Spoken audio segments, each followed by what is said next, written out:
with Janice Cobb of Save My Pet ID Tag. Engraved with your pet's info, they allow emergency personnel to start care for your pets if you're sick or injured. Head over to SaveMyPetIDTag.com and explore products. They ensure peace of mind for you and for your four-legged family. We've got two special guests today. I think are angels on earth when it comes to cats with special issues. They are helping cats who are blind or have contagious diseases. Their group is called the Blind Cat Rescue and Sanctuary. Please join me in giving a meovelous welcome to Atlanta Miller and Sam Steffens. Welcome, ladies. Thank you. Okay, moving forward.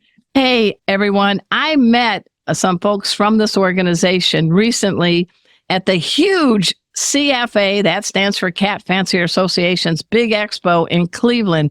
People were saying like 18,000 people were there. I was there teaching pet first aid with my pet safety cat, Casey, and they were in the same row with the tables as I am. And Sam, I'm going to step up. You're the director of the Blind Cat Rescue and Sanctuary. How did that big expo go to get the word out about your nonprofit? It was received very well. And it was also so amazing to see how many people either had blind cats or dogs or heard about us 10, 15 years ago and be like, hey, that's the reason why I adopt blind cats now. And I actually have an FID cat now because of your daily tours and stuff that you do. So it was really exciting to see. We're in a rural county in North Carolina, and we have this presence online, but to see it in action 600 or 800 miles away was a really cool thing. And this is why you'll see two people here if you're tuning in to our YouTube channel. And for our radio listeners, we have actually the founder with us today, Atlanta Miller, and you got quite a story to tell. It dates back to a cat named Louie. Can you bring everybody up to speed? What does a cat named Louie have to do? What changed your life, basically? I was a volunteer for a local shelter, and we did the adoptions at PetSmart. Okay. Some guy came in with a very, very, very sick kitten, eyes crusted over, bad upper respiratory, and wanted the owner of the shelter, who happened to have been there, to take this cat. And she's like, well, she's looking at this cat. He seems allergies. And she's like, you ever seen allergies like that? No, but I've sure seen respiratory like that. But she wanted a donation to help pay for his expenses because this is a sick cat. It's going to, yeah, exactly. You're going to have foster home. You're going to have to pay medical expenses and so forth. And he said, no, he'll just leave the cat out in the parking lot. And somewhere out of my mouth, it said, give me the cat. Wait a minute. That's what he said? Oh my gosh. Yeah. Well, you got to remember the area that we're in. Yeah. So somehow I ended up saying, give me the cat. And thus I got handed this little 6-7-week-old kitten, very, very sick. And that is where Louie came from. And so, what color markings did Louie have? Black and white. But he showed us a blind cat has no clue they're blind. They know they're cats. They act like cats. As soon as we got him healthier, he plays like a cat. Yeah, awesome. And does everything a normal cat does. Was this the first time you've ever had a cat with visual issues? Yes. So I'm sorry, blind leading the blind. I mean, was it hard to figure out how to get him to know where to find his food and other things? There wasn't a lot of information out back then. They don't have that issue. You know that, right? Right. But we do. They can out-hear us and out-smell us, right? Absolutely. Absolutely. They are not stupid by any means. I had a daycare at the time. So he would be in the playroom a lot with the kids, and things are moved 1,000 times, and he'd remap it every single time. It didn't bother him that anything had moved. His whiskers were out, and he could wander through the house with no problems. My problem back then was veterinarians. Yeah. Our local veterinarian was upset because he went back to the shelter to get fixed. And she's like, why are we fixing this cat? It's blind. And the shelter owner said, she goes, I think that the owner wants this cat because the vet's saying we should euthanize this cat. What kind of quality of life? She's like, I think he's got good quality of life. Do not euthanize this cat. But yeah, the vet was thinking we should euthanize this cat because she felt that he would have no quality of life. Now, let's take that into perspective. This was 2005, I believe. 2000.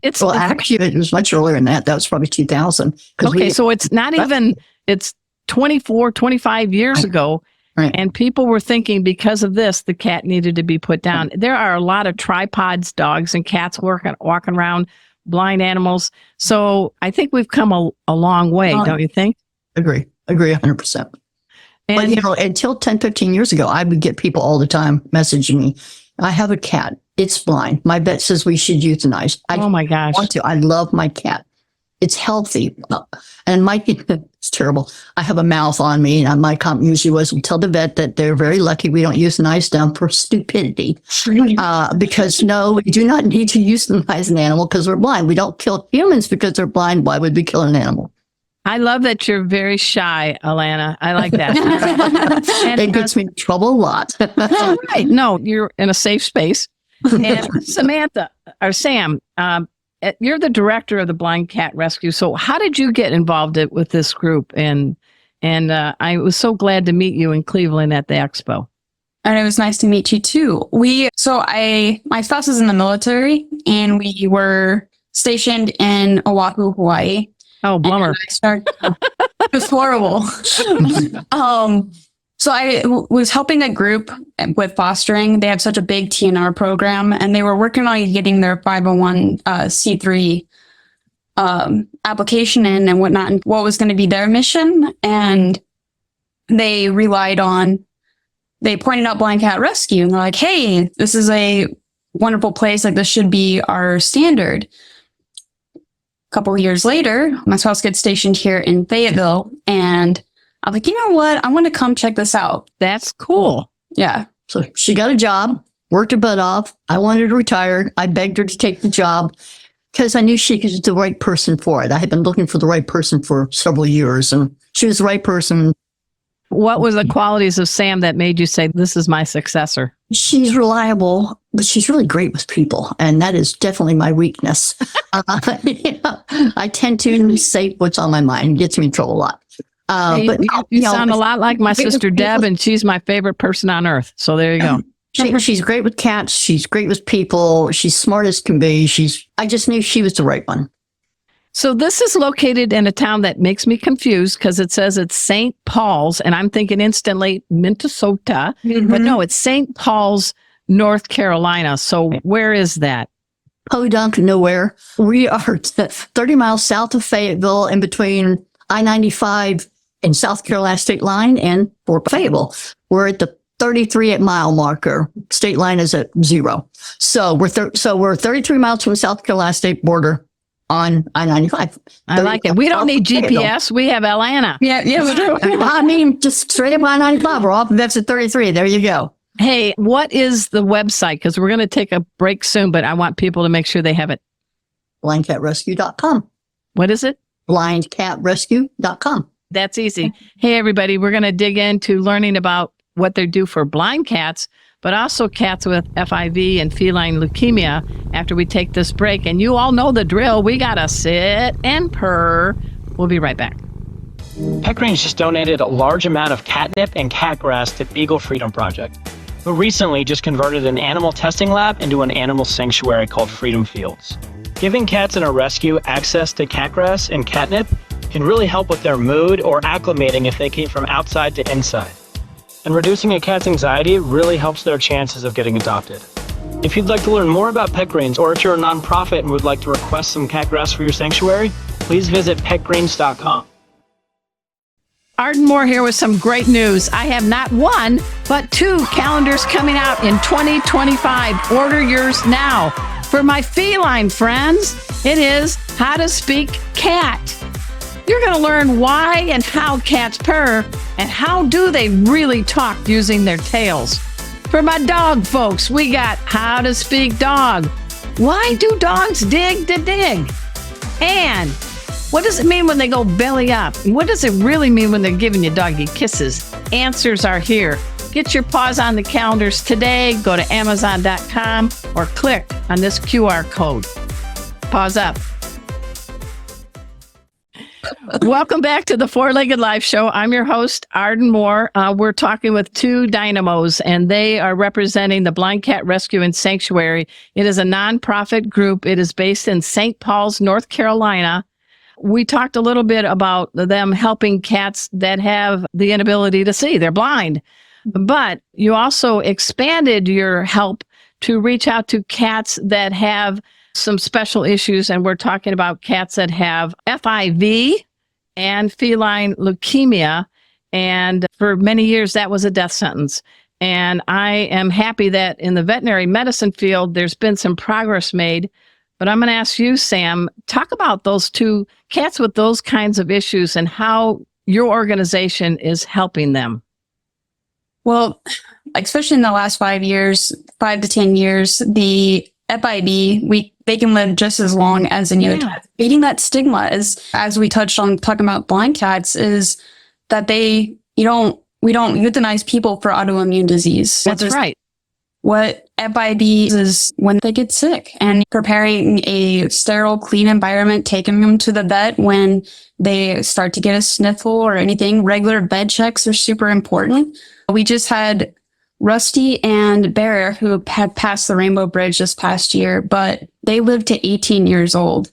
That is awesome. That is awesome. You touched upon it. We have made headway in ensuring that cats with these conditions can lead full lives. Yeah. Right. And you're spending a lot of time dispelling myths, aren't you? So give me a couple, one each. We got Alana and Sam. Give me one myth that you bust about these cats that have FIV or feline leukemia. I'm going to ask Alana first. Be nice. Come on. What's a myth you want to bust to help them? FIV is spread by deep, bloody biting. A cat that is fixed and fed really has no reason to fight. Most of them are outside strays. Bringing them inside, you will be quite surprised once they're fixed that they become extremely loving cats. And we have found that the majority of them, first off, sadly, are male, but they absolutely love other cats. You'll find them cuddling and so forth with each other. I like that. How about you, Sam? Step it up for these special group of cats. For FELV cats is not relying on the SNAP ELISA test. There is progressive FELV. Also, they could just get it from their mother and be negative weeks later. Proper testing is very important, and not to euthanize an animal off of a test that isn't 100% correct. And I have to say, I graduated from Purdue University, Go Boilermakers, which is such a silly name for a mascot. But you guys are being helped by some of the science coming out of Purdue, right? Purdue and Cornell, yeah. They've done some more research to get more studies done about these special populations of cats, right?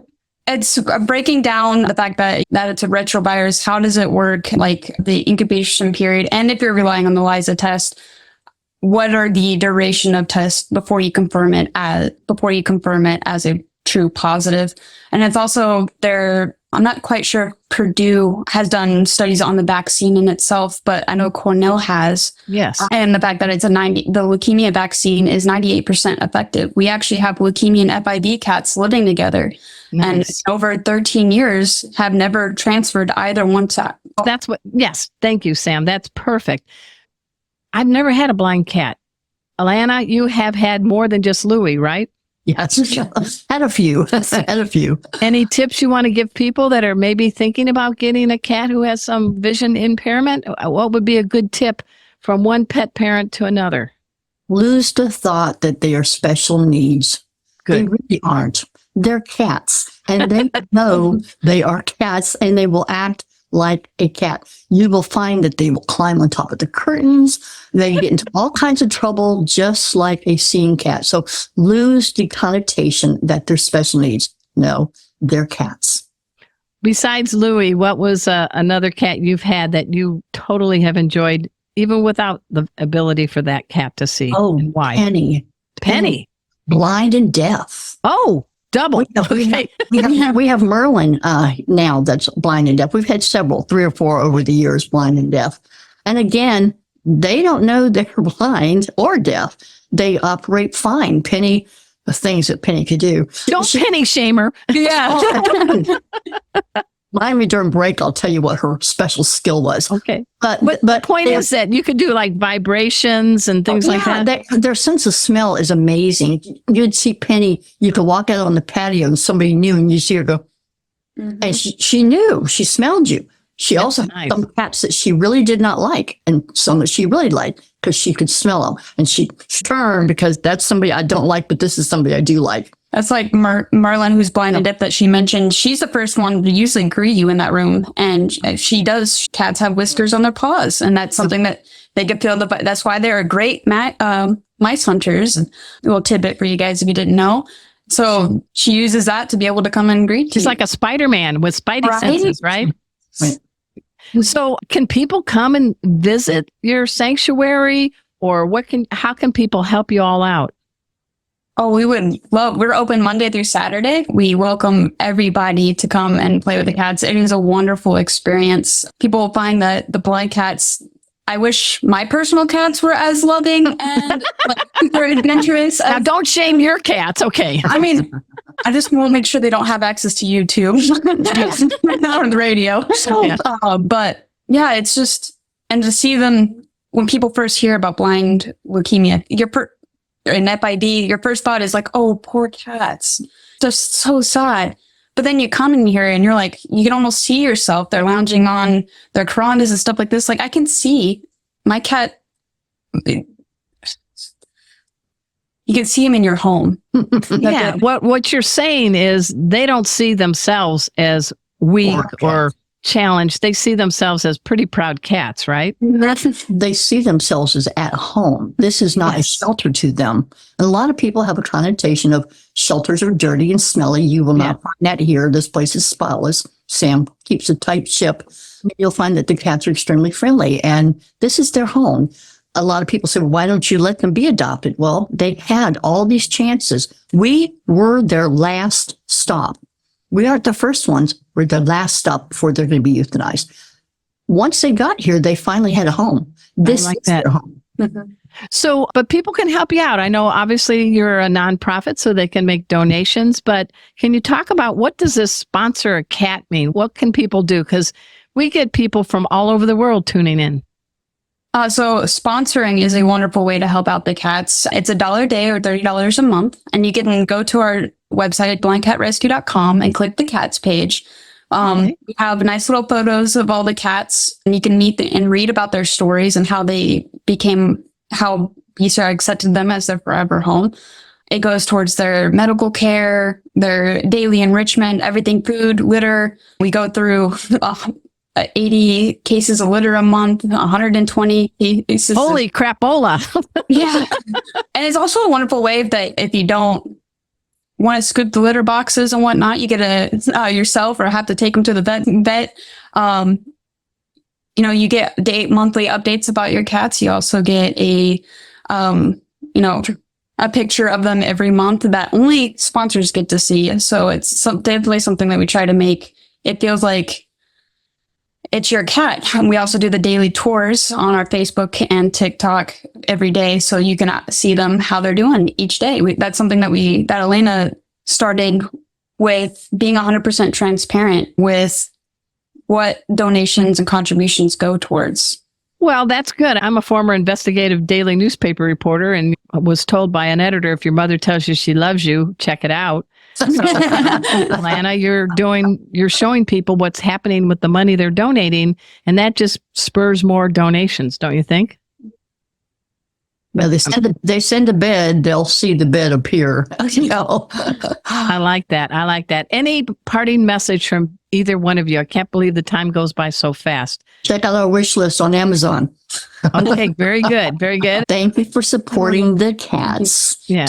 And thanks for taking care of all animals out there. Your donations are very much appreciated. And what has something these cats done for you, Sam? What has made these cats made you a better human? How have they done that?